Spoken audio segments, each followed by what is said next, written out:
Would you agree with me? You've already now mentioned in 2 instances where serious charges have been faced by the accused, where your recommendations was basically either non-custodial, and in the murder one, you recommended 276 H or I. H meaning at home, he must serve it at home. I meaning he must serve it in custody in a murder matter, which means the maximum sentence when you do impose I is 5 years imprisonment. Correct.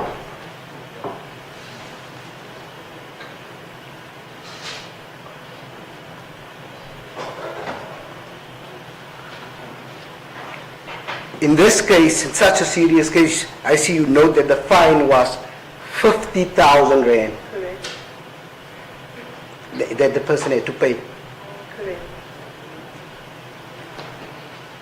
You're also referring to the Bezos matter. It says it's a private prosecution, assault with intent to do grievous bodily harm. You said it was a not guilty plea from the little note. I don't want to go through your report. Do you know the facts of that particular case? And what was your recommendations relating to that case? Shortly, facts were that it was domestic relationship related, domestic fight, and the wife was injured. The person wasn't prosecuted, approached Afriforum, and the private prosecution followed.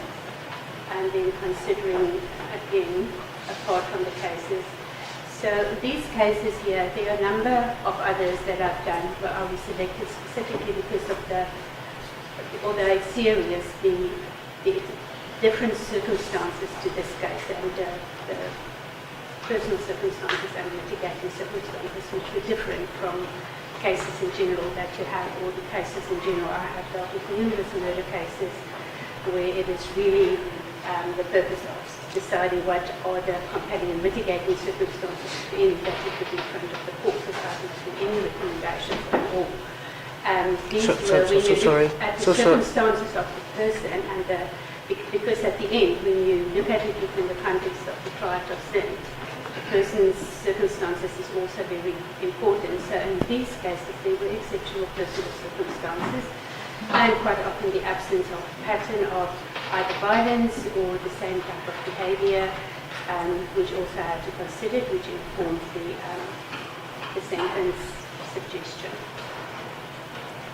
Ms. Thompson, we're going to get you, we're jumping the gun. We're going to get to why you were asked to attend to these cases. I first need you to answer this question where I specifically asked, what was the facts of this case? What was your recommendations? That was the question. It would have been non-custodial, but I can't recall the exact recommendations. The facts? Facts was a domestic incident of violence where the person was, the wife was injured. No prosecution followed.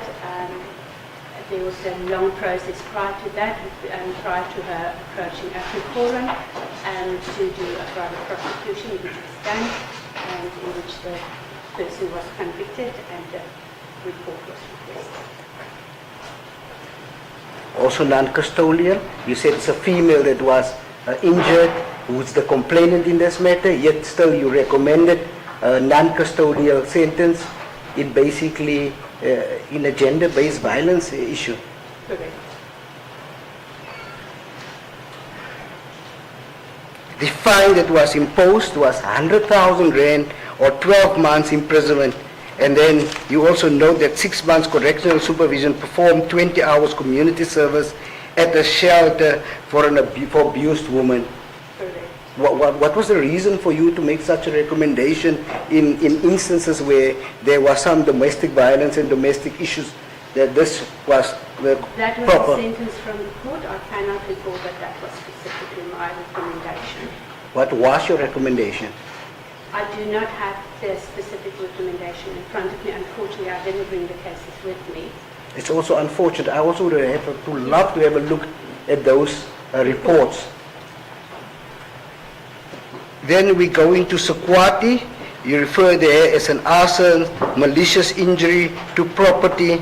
I also want the same question as before, your facts, your recommendations. Facts of the case where it was an incident of a domestic fight. The wife was charged with setting the property alight, and it created instant damages, and she was charged with it and convicted. Yes. Circumstances, primary caregiver, no other incidents of violence in fact, so it spread from the relationship, and a very difficult relationship that was done. And the recommendation again was non-custodial, specifically considering that she is also a primary caregiver of 2 children. At the time she also, the one child was her biological child, the other one was a foster child. So giving further comfort that if she's been considered appropriate to have a foster child, there were not any other red flags making her a danger to any other person. The sentence you said you recommended non-custodial because you've explained that she was a caregiver and so on, regardless of the seriousness of the offense being arson and so on. So I can't, if I recall correctly, the recommendation was a period of imprisonment suspended with a condition of correctional supervision. The court opted to still go non-custodial, but with a full sentence. Yes, almost to the letter adhering to your recommendations. Isn't that so? That one was not really to the letter, but yes. It's close. Close.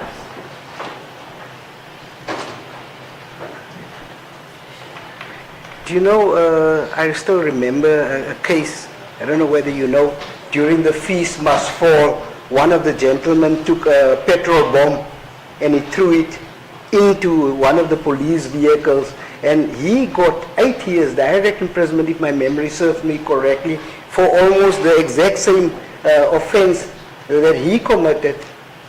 Circumstances sound very different. A fire was lit in the house. It was nothing to throw at something. If we talk about the arson, there were no injuries, and there were no one in the house. My idea is that if you were the one assessing it, you would have had a much better outcome than the one that he had, where to serve actually direct imprisonment. I wouldn't be able to say whether it's so because I do not have the details of the matter and his personal circumstances.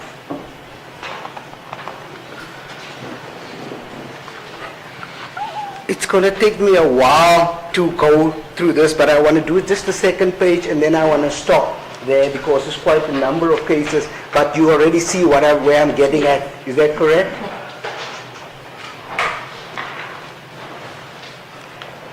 Referring to Nene versus the state, where the accused was sentenced or charged with murder and reckless endanger to a person and property. A security guard, can you just go again? The facts of the case, your recommendation. What page are you in? I'm now on the page 41, my apologies. So page 41, just for the context of your worship, I looked at trying to find, I've previously already mentioned, I couldn't find any cases of similar to this one where shots were fired in a celebratory extent. So I was looking for cases where firearms were discharged and similar type of charges, although the context is different, to get an idea of what the sentences are. And this is just really to say these are the things that I looked at. It's not cases that I've dealt with. Okay. But in the 5 that I showed you, you already picked up the pattern that I'm trying to point out to you, that you made certain recommendations and most of them were almost followed. Is that correct? Well, in very serious cases. Based on the cases that are selected to show there are exceptional circumstances, yes, that would be the pattern. If I had expanded the list and selected cases where the circumstances were not so exceptional, you might have come to a different conclusion. but I have not done that. So it's only the cases with exceptional circumstances that are referred to you. Some of them, there may be others. I have to have a look as to which were these type of cases where the circumstances were exceptional despite the seriousness of the crimes. Do you regard the issue of the gentleman I just referred you to, about the one who was protesting for fees must fall, for free fees for students, in the heat of the moment throwing a petrol bomb as he's running around, being a young gentleman, still a student, throwing the petrol bomb in the police van? You don't regard that as like those exceptional circumstances? I wouldn't know because I do not have the full picture in terms of what happened, what contributed to it, what is his personal circumstances, which is a big part of what you look at. And I cannot comment on it without the full picture. I'll try to get the full picture from counsel. I think he was appearing in that matter for the leave to appeal application, Mr. Ngukai Toby. But in those, the facts that I've just given you, you would not regard this as exceptional.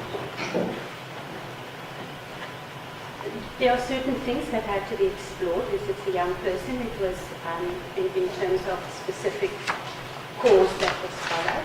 But other than that, as I say, it's not only about the facts of the case, it is really connecting the person with the facts of the case, looking at all together, which would make the exception, not necessarily the facts of the case only. If you look at some of the facts of the cases that I've given, it's not that exceptional. The exception comes in when you add the component of the person to the case.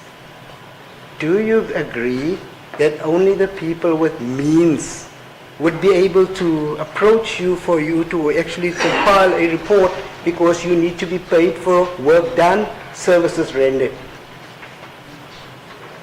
That is correct, that people need to be paid for my services rendered. But I also do in exceptional cases again, I may do a report for a reduced rate to make it more accessible, and in general my approach is to make sure that my costs are capped at a specific amount and that it doesn't exceed that amount to make it more affordable for a wider audience, irrespective of who the person is. If it wasn't in court, I would have been so tempted to ask you what that rate is. You don't have to answer. But the point that I'm trying to make is only people with means are the ones that are able to approach you. Those who can't afford it will end up in prison because they don't have the benefit of your comprehensive report with your LLB and all your qualifications.